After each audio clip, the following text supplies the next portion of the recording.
আসসালামু আলাইকুম প্রাণপ্রিয় ভিউয়ার্স, সবাই কেমন আছেন?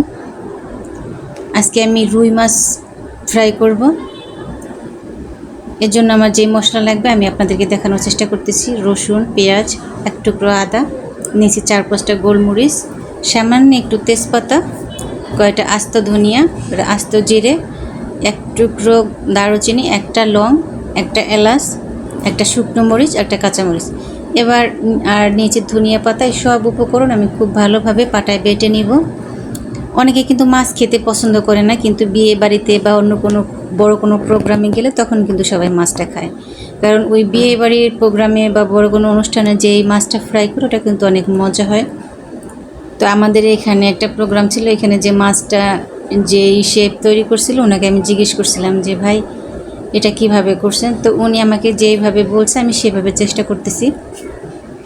সব মশলাগুলো আমি বেটে নিয়েছি হলুদের গুঁড়ো, কারণ হলুদ বাদে আমি সব মশলাগুলোই কিন্তু বেটে নিয়েছি।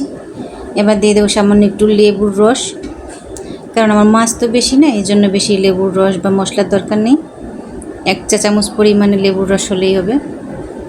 এই জন্য ছোটো এক টুকরো লেবু নিয়েছি। এই যে লেবুর রসের সাথে সব মশলা হলুদ সহযোগে আমি মিশিয়ে নিয়েছি। এবার বাকি আছে সর্ষের তেল আর লবণ। সর্ষের তেল, লবণ আর সব মশলা আগে খুব ভালোভাবে মাখাতে হবে। মাখানোর পরে মাছগুলো দিয়ে আমি ম্যারিনেশন করব। এই যে এবার মাছ দিয়ে দিচ্ছি। আর এই ফ্রাইটা করার আগে মাছগুলো কিন্তু ম্যারিনেশন করে অনেক আগে রেখে দিতে হবে, কম হলেও আধা ঘন্টা রাখতে হবে। তাহলে হবে কি মশলার যে একটা ফ্লেভার আছে এটা মাছের ভিতরে ঢুকবে। আমি মাছগুলো কিন্তু একটু সামান্য ছোটো ছোটো করে চিড়ে নিয়েছি মশলা ঢোকার জন্য, খেতে ভালো হবে। আমি ওটা ম্যারিনেশন করে আধা ঘন্টা রেখে দিয়েছিলাম। আধা ঘন্টা পরে আমি চলে এসেছি সেটা ভাজার জন্য। প্রথমে একটা ফ্রাই প্যানে আমি কিছুটা সর্ষের তেল দিয়ে দিয়েছি। তেলটা গরম হলে আমি মাছটা দিব। এই যে দেখেন খুব সুন্দর মশলার সাথে কিন্তু মাছটা সেট হয়ে গেছে। এটা একটু কিন্তু সময় নিয়ে ভাজতে হবে, তাড়াহুড়ো করে ভাজলে কিন্তু হবে না।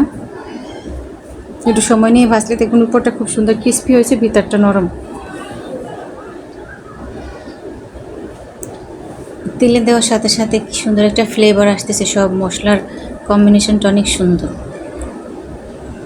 আমি এরপরে চুলার জালটা কমিয়ে দিয়েছি। এই যে একটা পাশ কিন্তু উল্টে দিয়েছি, দেখেন আমি একেবারে 4 মিনিট পরে মাছটা উল্টাচ্ছি ঘড়ি ধরে। আবার এই পাশটা আমি ভেজে নেব আর একটু বেশি সময়, কারণ এখন চুলার জালটা কিন্তু একেবারে লো হিটে। এই মাছটা কিন্তু একটু সময় নিয়ে ভাজতে হবে। এই মজাদার খাবার খেতে হলে তাড়াতাড়ি করলে মানে তাড়াহুড়া করলে হবে না, একটু ধৈর্য সহকারেই খেতে হবে, কাজটা করতে হবে। ভালো কিছু খেতে হলে তো কষ্ট করতেই হবে। আর এইভাবে মাছ ফ্রাই করলে যারা মাছ খেতে পছন্দ করে না, দেখবেন নাক মাছ দেখলে নাক সিটকয়, তারা ঠিকই মাছ খাচ্ছে এবং চেয়ে চেয়ে খাচ্ছে। এটা তো খুবই অসাধারণ।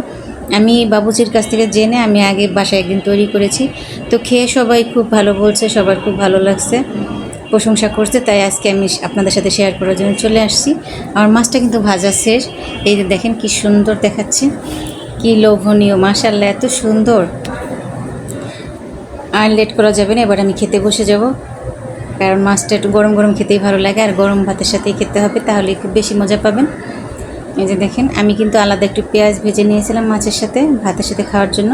মাছটা ভেঙে দেখাচ্ছি আপনাদের। এই দেখেন কি সুন্দর হয়েছে, উপরটা কিন্তু শক্ত, ভিতরটা নরম। সবাই এভাবে মাছ ভেজে খাবেন, আর সবাই ভালো থাকবেন, সবাই সবার জন্য দোয়া করবেন। আল্লাহ হাফেজ।